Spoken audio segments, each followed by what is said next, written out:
Hello বন্ধুরা, আজকে আমি বানাবো সোয়াবিনের মালাইকারি। তার জন্য নিয়ে নিয়েছি আমি 100 গ্রাম মতো সোয়াবিন, 150 গ্রাম মতো দই, টক দই, আর নিয়েছি 2টো টমেটো, আদা, লঙ্কা। এবার আমি সোয়াবিনগুলোকে সেদ্ধ করে নেব।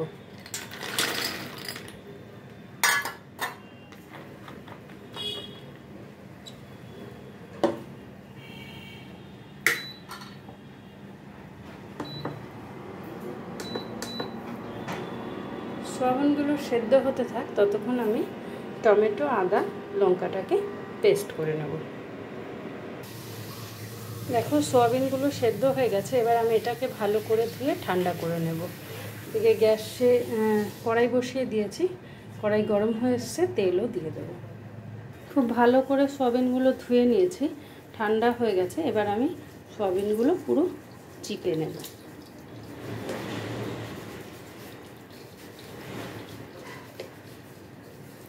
এরকমভাবে আমি সমস্ত সোয়াবিনটাকে চিপে চিপে নিয়ে নেব। দেখো সোয়াবিনগুলো পুরো চিপে নিয়ে নিয়েছি। এখানে আমার মশলাটাও রেডি হয়ে গেছে। গ্যাসে কড়াই বসে তাতে তেলও দেওয়া হয়ে গেছে, তেলটা গরম হয়ে এসছে।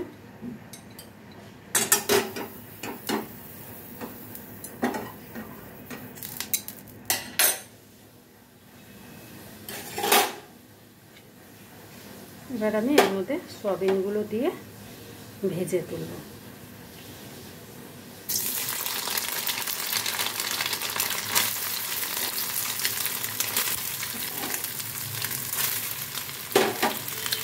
সোয়াবিনটাকে হালকা করে লাল লাল করে ভেজে তুলব। দেখো অনেকটাই লাল লাল হয়ে যাচ্ছে, এটা আরও একটু ভেজে নেব।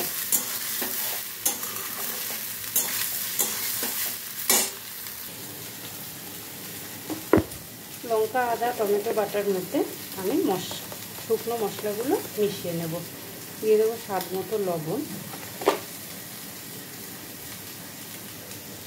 দিয়ে দেবো 1 চামচ জিরের গুঁড়ো, দিয়ে দেবো 2 চামচ হলুদ গুঁড়ো, আর দেবো 1 চামচ ধনে গুঁড়ো। মশলাটাকে খুব ভালো করে মিশিয়ে নেব।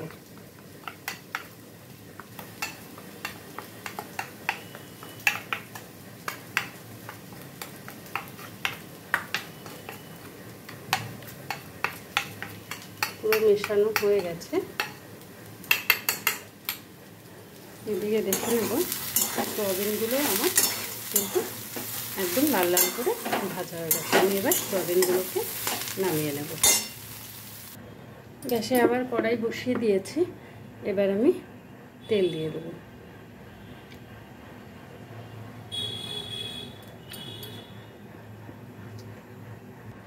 তেল গরম হয়ে গেছে, এর মধ্যে আমি দিয়ে দেবো ফোড়ন।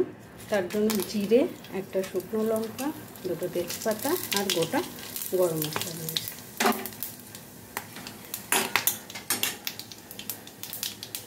ফোড়নটা রেডি হয়ে গেছে, এর মধ্যে আমি মিশিয়ে রাখা সমস্ত মশলাটা ভাজা হতে থাক। আমি ততক্ষণ নিয়ে নিয়েছি 2 চামচ চালমগজটাকে পেস্ট করে নেব। দেখো চালমগজটা পেস্ট করে আমি বাটিতে নামিয়ে নিয়েছি। এবার মশলাটাও অনেকটা কষা হয়ে গেছে। এবার এর মধ্যে আমি দিয়ে দেবো চালমগজ বাটাটা, দিয়ে খুব ভালো করে মিশিয়ে অন্তত 2 মিনিট মতো কষিয়ে নেব। দেখো মশলাটা অনেকটাই ভাজা হয়ে এসছে, সাইড থেকে কিন্তু তেলও ছাড়তে শুরু করেছে। এবার আমি দিয়ে দেবো টক দইটা। তার জন্য আমাকে আগে কিন্তু গ্যাসের ফ্লেমটা একদম সিমে করে দিতে হবে।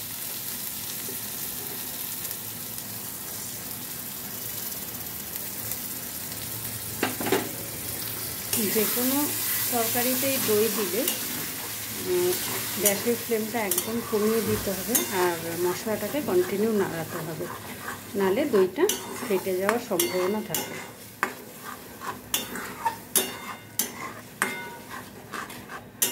দইটা দিয়ে আমি মিনিট 3 মতো মশলাটাকে সিমে একদম কষিয়ে নেব। আমি মশলাটার মধ্যে দিয়ে দেবো 1/2 চামচ মতো গুঁড়ো লঙ্কার গুঁড়ো। খুব ভালো করে মিশিয়ে নেব।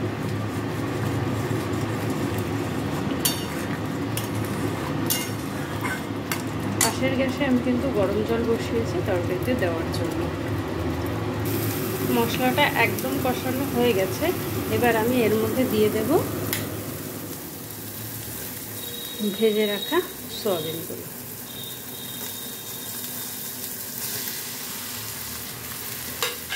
সয়াবিনগুলো দিয়ে খুব ভালো করে মশলাটার সাথে মিলিয়ে নেব।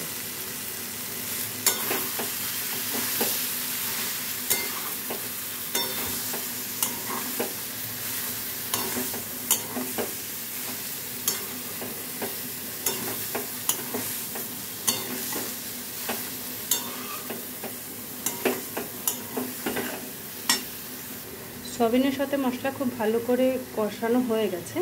দেখো এখানে আমার গরম জলটাও রেডি হয়ে গেছে। এবার আমি গরম জলটা দিয়ে দেবো আস্তে আস্তে।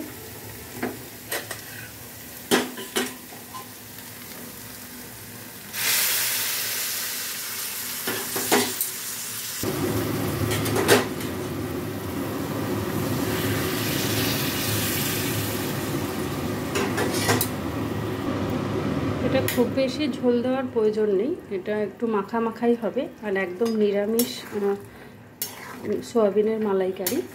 দেখো জল আমি পরিমাণ মতো দিয়েছি। এটা 2 থেকে 3 মিনিট ভালো করে ফুটিয়ে নেব।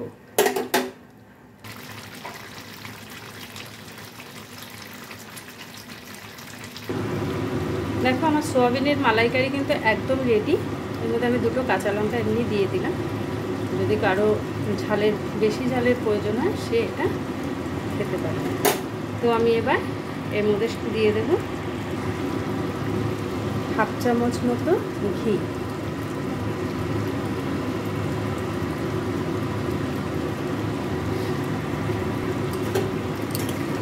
ভালো করে মিশিয়ে আমি এবার